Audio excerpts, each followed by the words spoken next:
On the night of November 14th, 1942, somewhere in the black waters of Guadalcanal, a 12-year-old boy stood at his battle station. His name was Calvin Graham. He was a loader on a 40mm anti-aircraft gun aboard the USS South Dakota, one of the most powerful battleships the United States Navy had ever built. He had no business being there. He was supposed to be in the 7th grade. This is his story. Calvin Leon Graham was born on April 3, 1930 in Canton, Texas, a small town about 60 miles east of Dallas. He was the youngest of 7 children, and from the very beginning, life didn't cut him any breaks. His father died when Calvin was young. His mother remarried, but his stepfather was violent, abusive to the children and to their mother. By the time Calvin was in the 6th grade, he'd had enough.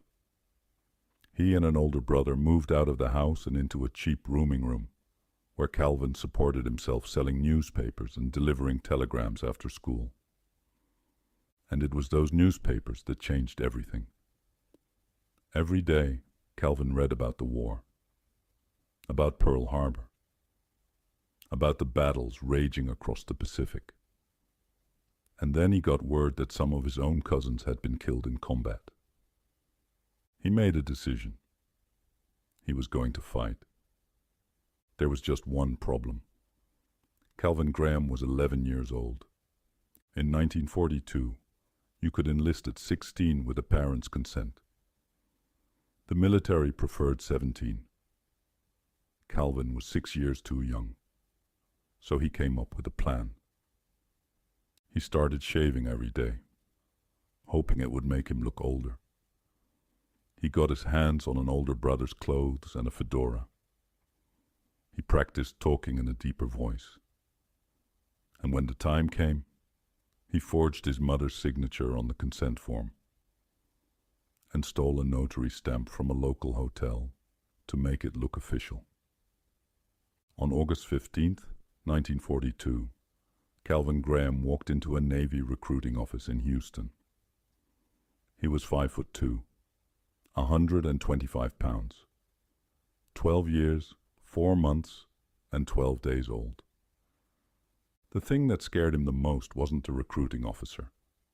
It was the dentist. The Navy dentist examined every recruit's teeth, and teeth don't lie about age. Calvin knew the moment that dentist looked in his mouth, it would be over.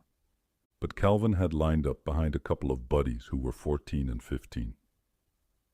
When the dentist looked at Calvin's teeth and said, "This kid is 12, Calvin fired back, told the dentist he knew for a fact the guys ahead of him weren't 17 either, and he'd let them through. The dentist stared at him. Then he said he didn't have time to mess with him, and waved him through. Calvin Graham was in the United States Navy. After 6 weeks of boot camp in San Diego, where drill instructors pushed the younger recruits even harder, making them run extra miles and carry heavier packs, Calvin was assigned to the Pacific Fleet and sent to Pearl Harbor. There, he boarded the USS South Dakota. Designation: BB-57. The crew called her by a different name, one that would become legend: Battleship 10. The ship was led by Captain Thomas Getch, a man who made no secret of his hatred for the enemy. One naval historian wrote, "No ship more eager to fight ever entered the Pacific." Aboard the South Dakota, Calvin befriended a Marine named Henry Bucher. Years later, Bucher recalled their first meeting. Calvin asked me, "Can you keep a secret? I'm 15.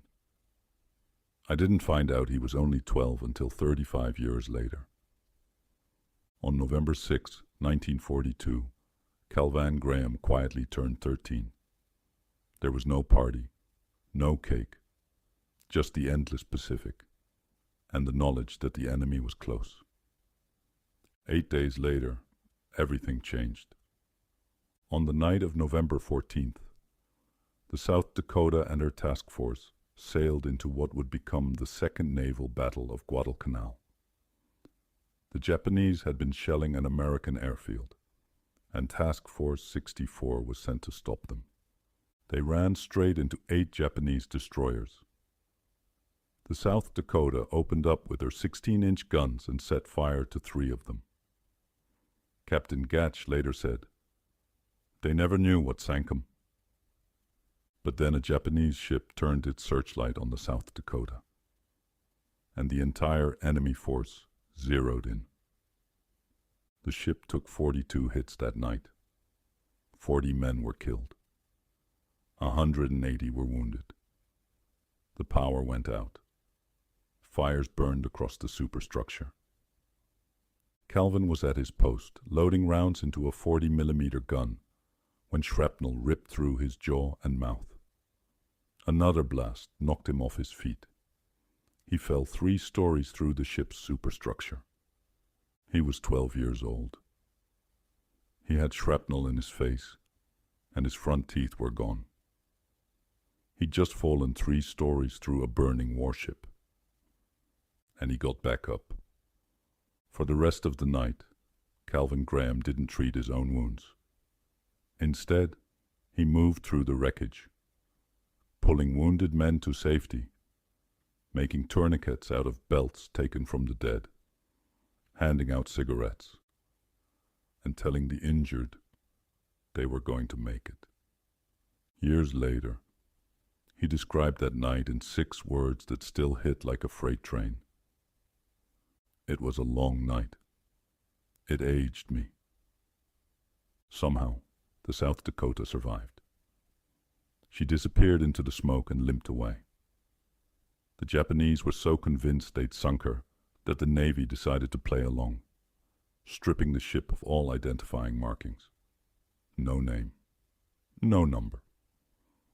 When newspapers later wrote about her impossible survival and the heroism of her crew, they called her simply Battleship X. When the ship returned to the Brooklyn Navy Yard for repairs, Calvin Graham, the youngest man aboard, was awarded the Bronze Star for valor in combat and the Purple Heart for his wounds. He was 13 years old. But the story doesn't end with medals and glory. It never does. Back home, Calvin's mother was watching newsreel footage from the war, and she recognized her son. She wrote to the Navy and told them the truth. Their decorated gunner was a child. The Navy's response was swift and brutal. Calvin Graham was arrested, thrown in the brig in Corpus Christi, Texas, and held there for nearly 3 months. His Bronze Star was taken. His Purple Heart was taken. His disability benefits revoked. His sister Pearl finally got him out by threatening to go to the newspapers. The Navy released him, but gave him a dishonorable discharge. They sent him out the door with a suit, a few dollars, and nothing else. He was 13, a combat veteran, a decorated hero, and his own country had thrown him away.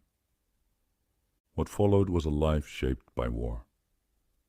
Calvin married at 14, became a father at 15, divorced at 17.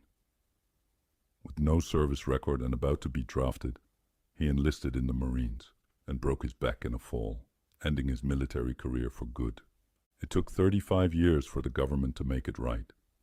In 1978, President Jimmy Carter restored Calvin's honorable discharge and returned his medals, all except the Purple Heart.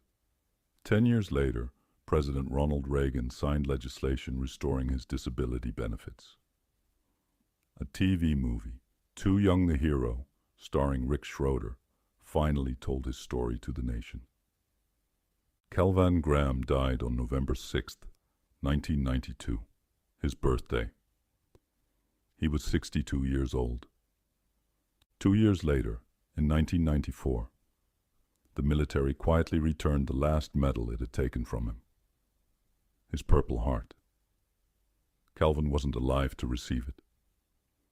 Calvin Graham broke the law to serve his country. He bled for it. He was punished for it. And he spent most of his life fighting, not the enemy, but his own government, just to be recognized for what he did when he was 12 years old. The next time someone tells you that one person can't make a difference, remember the kid from Canton, Texas, who shaved his face, forged a signature, and walked onto a battleship. If this story hit you the way it hit us, subscribe to Zero